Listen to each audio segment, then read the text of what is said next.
Welcome back, beautiful tri-state area. You're listening to A Moment of Zen right here on 710 WOR, the voice of New York, iHeartRadio. I'm your host, Zen Sams. Up next in the Hydration with Heart segment, brought to you by Once Upon a Coconut in collaboration with Charlie Rocket's Dream Machine Foundation. Today we're joined by 23-year-old Carrigan Nelson, diagnosed with osteosarcoma, which is an aggressive pediatric bone cancer, just after her 18th birthday. She's endured 5 long years of intense chemotherapy and multiple surgeries. Relapsing for the 5th time, she's considered incurable and chemo resistant with her rare disease, taking one of her legs, part of her diaphragm, and metastasizing to both lungs. But one thing it hasn't taken is her spirit. She's not only a 5-time cancer warrior, but she's also a pediatric cancer advocate and award-winning vocalist. She uses her voice to spread awareness, lobby for more pediatric funding, and raise money for community causes. She remains so committed to her advocacy work throughout her never-ending battle for her own life, all the while singing at every opportunity she can get. She joins me today to share her cancer journey, prognosis, and how she continues to advocate, spread awareness, and inspire others. Welcoming now to the show is Carrigan Nelson. Welcome, superstar. Hello, thank you so much for having me. I'm so honored to be here. I am so excited to chat with you. So, thank you so much for joining me today. Now, before we dive too deep, and before you answer my first question, I'm going to educate our listeners just a little bit. For those of you that don't know, according to the American Cancer Society, osteosarcoma is a rare bone cancer in which the cancer cells look like early forms of bone cells that normally help make new bone tissue. But in this case, the bone tissue is not as strong as that in normal bones. There are about 1,000 new cases diagnosed each year in the United States, and most occur within children, teens, and young adults between ages of 10 and 30, with teens being the most commonly affected age group. About 2% of childhood cancers are osteosarcomas, and they make up even smaller percentage of adult cancers. Now, let's go back to the beginning, Carrigan. You were diagnosed just after your 18th birthday. You're now 23. Can you tell us a little bit about what led you to this initial diagnosis? Where were you experiencing symptoms, and how did you react to the diagnosis? Yes, so right after my 18th birthday is when I got diagnosed, but before that, I did taekwondo and I also did dance. I was very active. I traveled a lot. I was a dog walker. And about 6 months prior to my diagnosis, I started to get very pale, very tired. Before singing performances or taekwondo or dance, I had to take naps. I honestly was constantly napping all the time. And I took a little break from dance and taekwondo. And when I went back, I noticed that my left leg was really hurting. And I thought, am I out of shape? I'm like, I didn't take that much of a long break. And, I kept going. I kept trying to power through it. But each day, the leg pain was getting worse and worse. So I ended up going to the hospital and the doctors, and it kept getting misdiagnosed as a sports injury, which is very common with osteosarcoma, unfortunately. And I ended up going to the mall with my friends one day, and I remember we had parked on the other side of the mall, and then all of a sudden, like I felt down where my left leg was below my knee, and there was this giant swollen area, and I pressed on it, and it felt really deep down, and I called my mom, and I said, "Mom, there's something wrong. It's not a sports injury. It's nothing like that. I feel like if we don't pursue this and go to the hospital, that you're gonna lose me," because I honestly was so sick and I was pale. I couldn't keep up with everything. I was missing school. It was a lot. So I ended up going to the ER. Actually, before I ended up going to the ER, I couldn't walk back to my car. When I went to the ER, they did an x-ray. Nothing showed on the x-ray because my tumor was actually hiding behind a bone. And it was the size of a softball, but it was hiding behind the bone, which was crazy. So they ended up doing a CT scan, and that's when it showed that it was a cancerous tumor. We didn't know if it was, Wow. yes, didn't know if it was Ewing's sarcoma or osteosarcoma at the time, but ended up being osteo. And the crazy part is the tumor had completely eaten away at my bone to the point where it was so thin and right about to break. So I was walking on a bone that was probably days away from breaking. Now, my dear, you are so strong. I am so sorry to hear all of this, but I'm glad that you're with us right now telling this story. And I know that you advocate heavily for knowing the signs and symptoms of osteosarcoma, which is so important because that's how most of them are caught. Now, the most common symptom is what you just said is pain at the site of the tumor in the bone, and the most common sites for these tumors in younger people are around the knee or in the upper arm, but they do have the ability to develop in any bone. And of course, any other common symptoms, I'm going to assume include swelling or limb pain. Can you talk to me more about um, what else you were feeling at the time? Yes, I honestly just didn't feel like myself. I didn't feel like Carrigan. I'm very bubbly and silly, and I just remember feeling depressed. And when I looked in the mirror, I had this. So I was actually babysitting at the time, and the mom of the children who I was babysitting kept asking if I was okay. And I said, yes, I'm okay. My lips were kind of this weird, like bluish color. And I remember my mom was talking to the mother of the kids that I babysit, and she's like, I'm worried about Carrigan. Something just seems off. She's been limping while she's been babysitting, and we kept on being told it was a sports injury. And there was also swelling in the site. It was where my calf was, so it was hard to tell if it was muscle or not, but it ended up growing more and more, and the pain ended up getting more severe and throbbing. And I overall just didn't feel well. In the middle of the night, I would wake up in pain, and I would have to flip to the other side of my leg. And I really didn't know what was going on. I had never heard of osteosarcoma before. And that's kind of what led to the diagnosis. Was I had to trust my instinct and really listen to my body. And I just, Right. something was wrong. So let's talk about the prognosis. So prognosis depends on many factors like your age, tumor location, and when it's detected. And in your case, although it was detected 5 years ago, it has metastasized to your lungs and has essentially been deemed incurable. And I can't even begin to imagine being faced with the weight of that news. But I do know you remain hopeful and will soon be entering a very intense CAR T cell immunotherapy clinical trial in North Carolina. Could you describe this treatment process and tell us a little bit about this trial? Yes, of course. It in actually a couple days I'm going to get my cells harvested, and I believe they can do it kind of like when you're giving blood. It's going to be a similar scenario to that. And then I get to go home for about 4 to 6 weeks, and during that time my cells are going to be re-engineered to attack the cells to attack my cancer cells in my body and hopefully kill the cancer. And for those 4 to 6 weeks, I'll be waiting, and then I'll get the call. They're going to put me on a chemotherapy, which will then lower my lymphocytes and my ability to fight off infection. So it will be a little scary, but that's okay. I've been neutropenic before, and then I will get the cells, and then hopefully we should know in the next couple of months if it's working or so. That's incredible. And we're going to be cheering you along in your fight. And I have great faith in this trial.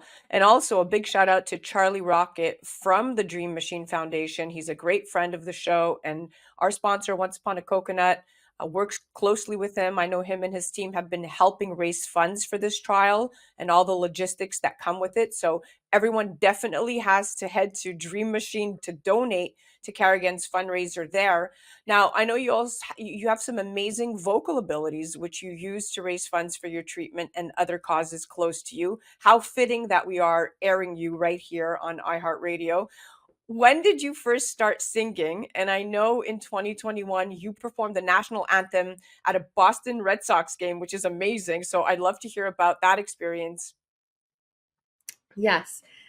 Honestly, singing the national anthem was such an honor, and it's a song that, of course, you want to do justice, and I was very anxious for it. But that had been something that I wanted to do ever since I was younger. I've been singing probably about since the age of 4 is when my parents noticed that I could match pitch to other songs that were on the radio. And then when I was about 12 is when I started singing publicly at restaurants. And then my mom also worked in low income housing. So I'd sing at a lot of fundraisers to help the homeless. And then down the road, I ended up fundraising for pediatric cancer before I even knew that I had pediatric cancer, which is so weird to think about, that I was already kind of diving a little bit deep into the world and didn't know that I would once be in that world one day. But I've just been singing forever, and I sing every single day, and it's very therapeutic for me. And since the cancer has metastasized to my lungs, I feel like it's really good for my lungs just to keep inflating and to keep them very healthy. And I still feel so lucky that I'm able to keep doing what makes me happy. Well, it's incredible that you're using such a natural talent to fuel yourself and others. Now, I also think it's important to note that according to the Children's Cancer Foundation, until recently, only 4% of the federal cancer research budget was allocated to pediatric cancer. More recent evaluations have identified that percentage to be closer to 8%. There's still a desperate need for increased funding. So, you, my dear, are a passionate advocate for pediatric cancer funding. And I love that about you. It's not just about you now, it's about you and everyone else. So, besides sharing your story online and singing to your community, I know you've lobbied twice in DC for more funding and have sat on several pediatric cancer nonprofit boards. As someone actively fighting such a disease, I'd love to hear your opinions on the matter and how you have seen firsthand the lack of funding affect your community. Yes, I mean, honestly, it's very devastating that the lack of funding is something that we even have to deal with, honestly. I have lost a lot of friends that are very close to me, and I've seen a lot of families affected by losing one of their loved ones. And I don't think cancer should be that political. When I was lobbying, there was a lot of the blame game where it was on one side, they were like, well, there's not enough funding because of this party. And then the other party would say there's not enough funding because of this party, when they really should have been working together. Because at the end of the day, we are losing precious lives, and every kid deserves a future. Everyone deserves a future. I deserve a future. And it's just really unfortunate that we're in this scenario where we're not getting enough funding. I'm grateful that in 2025 we will be getting 8% of funding, because as you just said, it used to be 4%, but we still need so much more. Yeah. Well, there you have it. I mean, you're 100% correct. Though cancer in children and adolescents is more rare, it's still the leading cause of death, right, by disease Yes. after infancy among children in the US, and that's according to the National Cancer Institute. So it's definitely important to ensure proper funding so people like you are not overlooked and receive proper treatment. Now, let's switch gears and chat about your personal support system. I know you have many wonderful people surrounding you, a whole online community, and now Charlie and the Dream Machine team. How important do you think it is for cancer patients to have a support system? And were there any specific moments or people that particularly inspired or supported you during your treatment? I think having a support system is one of the most important things during a cancer journey.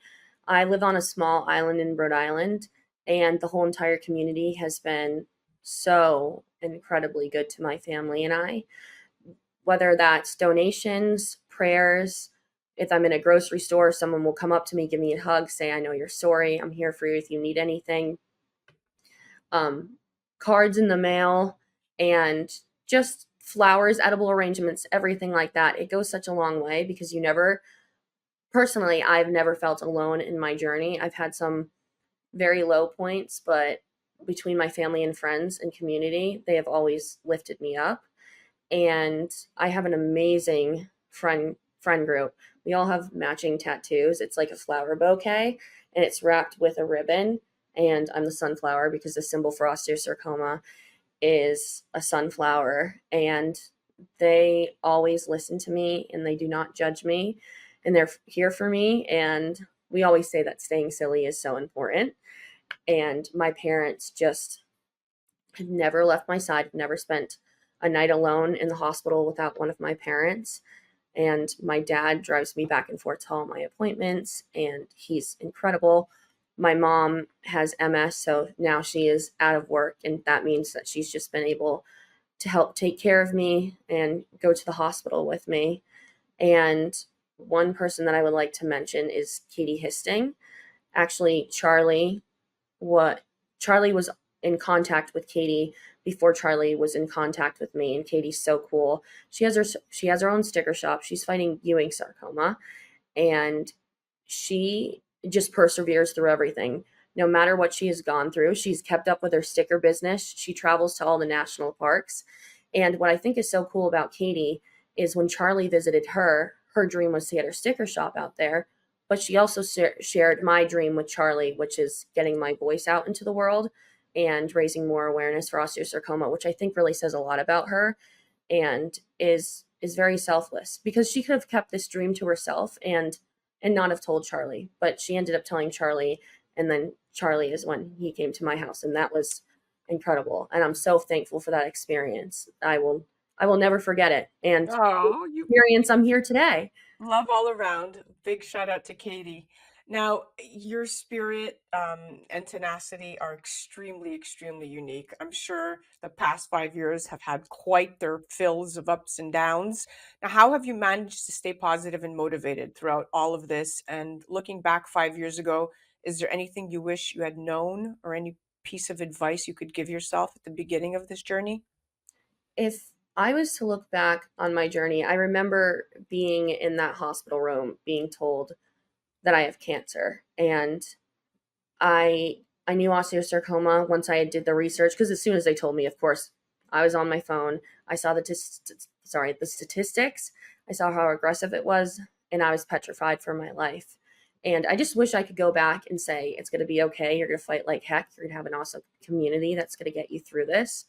And I wish I could have told myself that throughout your whole entire journey, you've never let cancer define who you are as a person. It's been a part of your journey, but it's not who you are. And you've stayed true to yourself. And one of the things that I have done is I've done a lot of crafts. I've done a lot of singing. I try to sing at a local restaurant called Vocals in Tiverton, Rhode Island. Every 2 weeks, they've been incredible to me, and they've been fundraising for me as well. And it's an outlet for me to just go and to be myself. And even though that I've lost my leg and I look differently, I'm still Carrigan, and singing is just one of my biggest passions. So singing, crafts, hanging out with my dogs, going swimming, hanging out with my friends, I love staying it. silly. And making a lot of noise so you can beat this disease. We are at the end, my dear, but I just want to tell you how you've touched my heart. Your story, we are going to continue to spread it. We're going to continue to fundraise for you, and we're going to try to make sure that you beat this. We beat this together. Thank you so much. That was the beautiful Carrigan Nelson, a 23-year-old, five-time cancer warrior, pediatric cancer advocate, and award-winning vocalist. You definitely need to follow her and her story. Check her out on the gram at Carrigan M. Nelson, and be sure to donate to her fight at dreammachineusa.org. Her upcoming clinical trial could be truly life-changing, and you could make the difference. That was our Hydration with Heart segment, brought to you by Once Upon a Coconut. You're listening to A Moment of Zen right here on 710 WOR, the voice of New York, iHeartRadio. We'll be right back after this. A Moment of Zen is brought to you by Once Upon a Coconut, 100% pure coconut water. Imagine a drink that's nutrient-rich, powerfully refreshing, naturally sweet with no added sugars, not from concentrate, zero additives, low in calories, absolutely no artificial flavors, and is so tasty that it will become your new favorite beverage. Enter Once Upon a Coconut, the absolute best tasting coconut water you will ever try. Available in 4 refreshing flavors: pure, chocolate, pineapple, and sparkling with energy. Do your taste buds a favor and pick up some today at onceuponacoconut.com.